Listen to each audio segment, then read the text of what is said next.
एक चांद पर अमल मुमकिन नहीं। नए चांद का वाक़ होना और उसका नज़र आना, नए चांद का वाक़ होना और उसका नज़र आना, इन दोनों में फ़र्क है। चांद जो है अहले ज़मीन से जब मुकम्मल तौर पर गायब हो जाता है, यानी अहले ज़मीन को, ज़मीन वालों को नज़र नहीं आता, तो इसे किरान कहा जाता है या कंजक्शन कहा जाता है। तो यानी पहले चांद का ख़त्म हो जाना, ज़मीन वालों को नज़र ना आना और नए चांद का भी अभी तुलू ना होना, यानी दोनों जो है दोनों चांद के जमा होने का ये वक्त होता है और इस वक्त जो है चांद ज़मीन से ज़मीन वालों की नज़र से गायब हो जाता है। अब ये जब किरान या कंजक्शन होती है और चांद ज़मीन वालों की नज़र से गायब हो जाता है, इसके बाद इसकी कंजक्शन और इसकी रोयत, इसके देखने, इसकी साइटिंग में फ़र्क आता है। तकरीबन 2 दिन का फ़र्क होता है इसकी कंजक्शन में और उसके बाद उसके देखने में।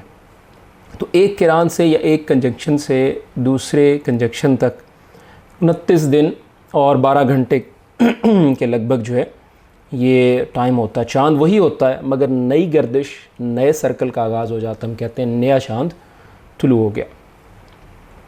तो इसमें जो बात हम बताना चाह रहे हैं वो ये है कि चाँद का वाक़ होना, पैदा हो जाना, ये एक सेपरेट चीज़ है और उसका नज़र आ जाना ये एक दूसरी चीज़ है। ग़ुरूब आफ्ताब के बाद अगर चाँद मतले पर है तो उसका दिखाई देना, उसमें कई सारे अवामिल होते हैं। मसलन नया चाँद जो है उसकी उम्र कितनी है, कितने घंटे का हो चुका है।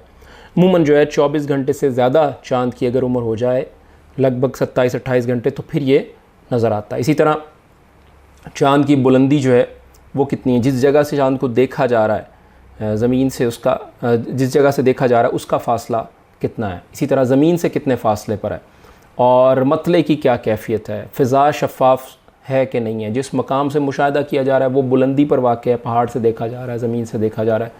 तो इस तरह कई सारे अवामिल जो है इसमें शामिल होते हैं। अब चाँद जो है, चाँद तो वही होता है लेकिन सिर्फ़ उसके देखने में जो है ये इशू आता है कि किस जगह पर ये चाँद वाक़ हो गया है, किस जगह पर ये चाँद तुलू हो चुका है। जैसे सूरज के हवाले से कि सूरज तो मौजूद होता है लेकिन कहीं वो सूरज जो है ज़मीन पर या ग्लोब पर किसी जगह पर तुलू हो रहा होता है, किसी पर गुरूब हो रहा होता है, किसी पर 1 घंटा पहले तुलू हो रहा होता है, किसी पर 1 घंटा बाद जो है तुलू हो रहा होता है। तो ये सारी बातें जो है यही चीज़ें चाँद से मुतालिक भी। लेट से अब चाँद नज़र आ गया अब जब चाँद नज़र आ गया किसी भी मुल्क में, किसी भी खित्ते में, तो किसी दूसरे मुल्क के या किसी दूसरे खित्ते के, मसलन सऊदी अरब में नज़र आ गया तो अब अहले पाकिस्तान क्या करें, शाम में नज़र आ गया तो अब अहले पाकिस्तान क्या करें, या शाम में नज़र आ गया तो मिस्र वाले क्या करें, या मिस्र में नज़र आ गया तो बांग्लादेश वाले क्या करें। तो ये चीज़ जो है ये समझना ज़रूरी है। तो इसमें बाज़ लोग ये कहते हैं कि चाँद नज़र आ गया तो जब चाँद नज़र आ गया तो वहाँ का चाँद ले लें, और बाज़ ये कहते हैं कि नहीं जी मक्का में जब चाँद नज़र आ गया तो फिर जो है तमाम लोग उसका एतबार कर लें। तो यहाँ फिर ये सवाल पैदा होता है कि जी मक्का का आप चाँद तो ले रहे हैं, ये चाँद का टाइम तो ले रहे हैं, या चाँद का तुलू होना तो ले रहे हैं, तो सहर व अफ्तार उसका क्यों नहीं ले रहे कि जो टाइम वहाँ सहर का है, सहरी का है, वही आप ले लें, जो अफ्तारी का है वही आप ले लें। बल्कि सूरज का टाइम भी आप ले लें कि जिस तरह सूरज जिस टाइम पर तुलू होता है वही आप अपने यहाँ कर लें। आपसे सऊदी अरब जो है 2 घंटे, आप GMT+5 हैं, ग्रीनिच मीन टाइम आपका 5 घंटे आगे है, सऊदी अरब का 3 घंटे आगे है, तो आप वो फ़र्क दूर कर लें। ये मुमकिन है। अगर वो मुमकिन नहीं है तो ये कैसे मुमकिन है कि हम चाँद को जो है का एतबार करें। उसकी मिसाल एक देते हैं कि मक्का में 2 सितंबर को, मिसाल के तौर पे 2 सितंबर की डेट हम ले लेते हैं, उस 2 सितंबर को 7:09 शाम को चाँद तुलू हो जाता है और चाँद नज़र आ जाता है। पाकिस्तान में रात के 9:09 है इस वक्त। अब मक्का में ईद 3 सितंबर को सुबह जो है पढ़ाई जाएगी, और कनाडा में जब 7:09 हुए हैं मक्का में, उस वक्त कनाडा में उस वक्त 2 सितंबर, मक्का में शाम 7:09, कनाडा में 2 सितंबर सुबह 10:09 या 9:09, क्योंकि मक्का या KSA का जो सऊदी अरब का जो GMT है, ग्रीनिच मीन टाइम, GMT+3 है, और कनाडा का -7 है, -8 है। इसी तरह USA का -6 से लेकर -10 तक जो टाइम जोन है।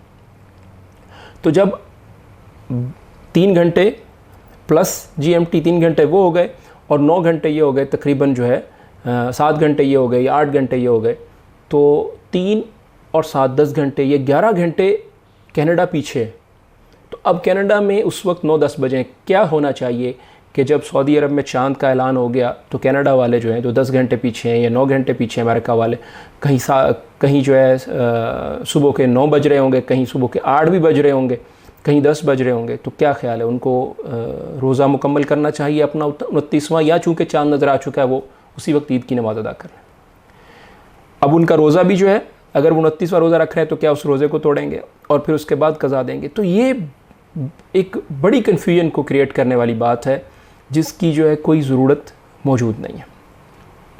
और प्रैक्टिकली भी जो है जो मुल्क आगे हैं सऊदी अरब से टाइम के एतबार से या टाइम के एतबार से पीछे हैं, तो उनके लिए यकीनन अमली तौर पर ये एक ज़्यादा बड़ी मुश्किल बात है कि हम उनको जो है इस परेशानी में मुब्तला कर दें कि अब वो उस सूरत हाल में क्या किया जाए। और फिर चले जाए कि दुनिया भर के 50-55 इस्लामी मुल्क और उसके बाद दुनिया भर में जहाँ जहाँ मुसलमान बसते हैं उनके लिए जो है एक नई परेशानी जो है वो पैदा की जाए।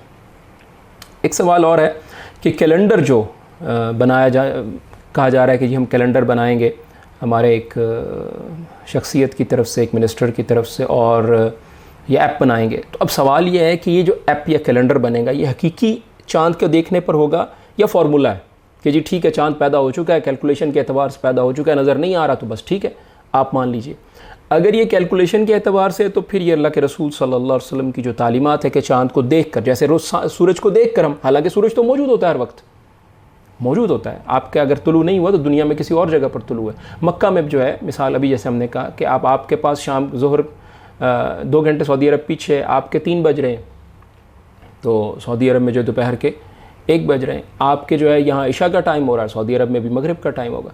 तो अभी आप क्या करेंगे सूरत हाल में? तो इसी तरह जो है जब तक आप जैसे सूरज को देखकर आप नमाज़ पढ़ते हैं, इसी तरह जब आप चाँद को देखेंगे तब आप पर जो है उसके अहकामात लागू होंगे। अगर आप फार्मूले पर चलेंगे तो फिर फार्मूले पर आप सूरज को भी ले आइए, फिर सिर्फ चाँद के लिए ये फार्मूला क्यों है?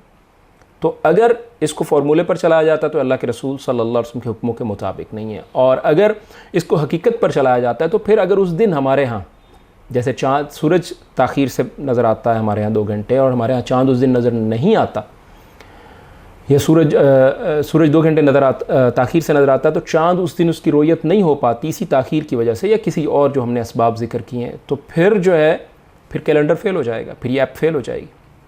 तो नए चाँद का पैदा होना, बर्थ ऑफ मून और उसका दिखाई देना, इन दोनों में बड़ा फ़र्क है।